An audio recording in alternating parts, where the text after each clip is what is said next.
विद्यार्थी उत्तीर्ण हुए हैं, जो कुल संख्या का 86.5% पासिंग परसेंटेज रहा है, जिसमें विशेष रूप से छात्राओं का पासिंग परसेंटेज ज्यादा रहा है, जो 87.67% है। और विज्ञान संकाय में प्रिया जायसवाल, उन्हें 484 अंकों के साथ प्रथम स्थान प्राप्त हुआ है।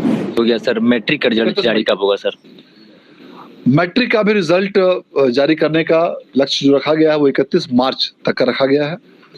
इस वक्त हमारे साथ बातचीत करने के लिए खास मेहमान बीएसईबी के चेयरमैन आनंद किशोर में बातचीत करने के लिए। सर, इस बार का रिजल्ट कैसा रहा सर?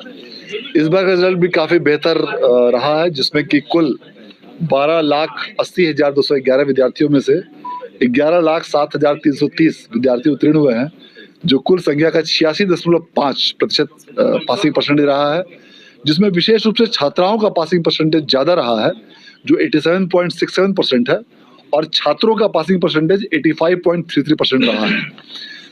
विशेष रूप से यह उल्लेखनीय है कि तीनों ही संकायों में छात्राओं का पासिंग परसेंटेज छात्रों की तुलना में ज्यादा रहा है, जो उल्लेखनीय है।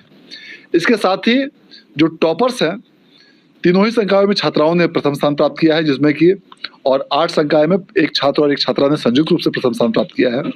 विज्ञान संकाय में प्रिया जायसवाल, जो गवर्नमेंट राज्य संपोषित +2 विद्यालय हरनाटाड़ वेस्ट चंपारण की छात्रा हैं, उन्हें 484 अंकों के साथ प्रथम स्थान प्राप्त हुआ है। वाणिज्य संकाय में रोशनी कुमारी, जो जेल कॉलेज हाजीपुर वैशाली की छात्रा हैं, उन्हें 475 अंकों के साथ प्रथम स्थान प्राप्त हुआ है। और कला संकाय में अंकिता कुमारी, जो राजकीयकृत बीएन उच्च विद्यालय सेहन वैशाली की छात्रा हैं, और शाकिब शाह, जो +2 उच्च विद्यालय कोरन सराय बक्सर के छात्र हैं, इन दोनों को 473 अंकों के साथ प्रथम स्थान प्राप्त किया है।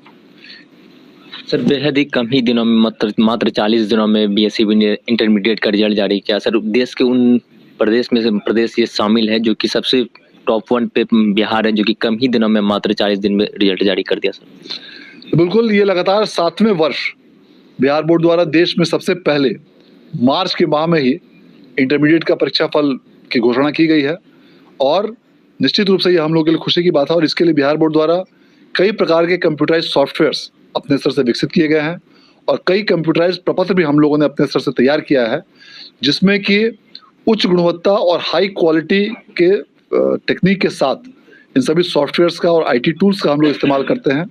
यहाँ तक कि मूल्यांकन केंद्रों पर भी 2500 से भी अधिक पूरे राज्य में कंप्यूटर लगाए गए थे, और सभी कॉपियों के अंकों की प्रविष्टि सीधे कंप्यूटर में की गई थी।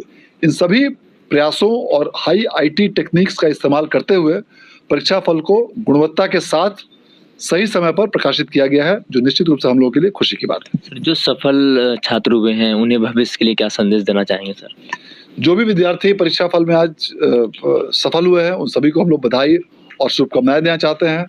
और जो भी विद्यार्थी यदि किसी कारणवश अपने रिजल्ट से या अपने मार्क्स से संतुष्ट नहीं है, तो उस विषय के लिए 1 अप्रैल से 8 अप्रैल के बीच वे स्क्रूटनी के लिए आवेदन कर सकते हैं।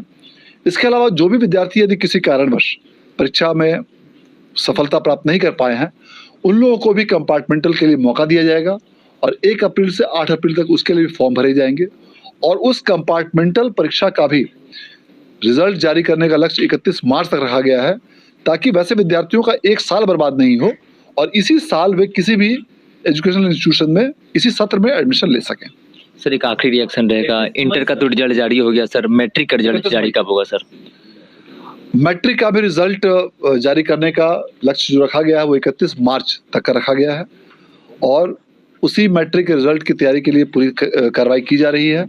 और मैं उम्मीद करता हूं कि 31 मार्च तक मैट्रिक का भी रिजल्ट जारी हो जाएगा, और 31 मई तक कंपार्टमेंटल परीक्षा का भी रिजल्ट जारी करने का लक्ष्य रखा गया है, जो भी जारी किए जाने की संभावना है, ताकि सभी विद्यार्थियों को उसका लाभ मिल सके। फिलहाल इस क्रम में इतना ही। आगे के अपडेट के लिए बने रहिए फर्स्ट झारखंड पर। मैं सचिन, पटना।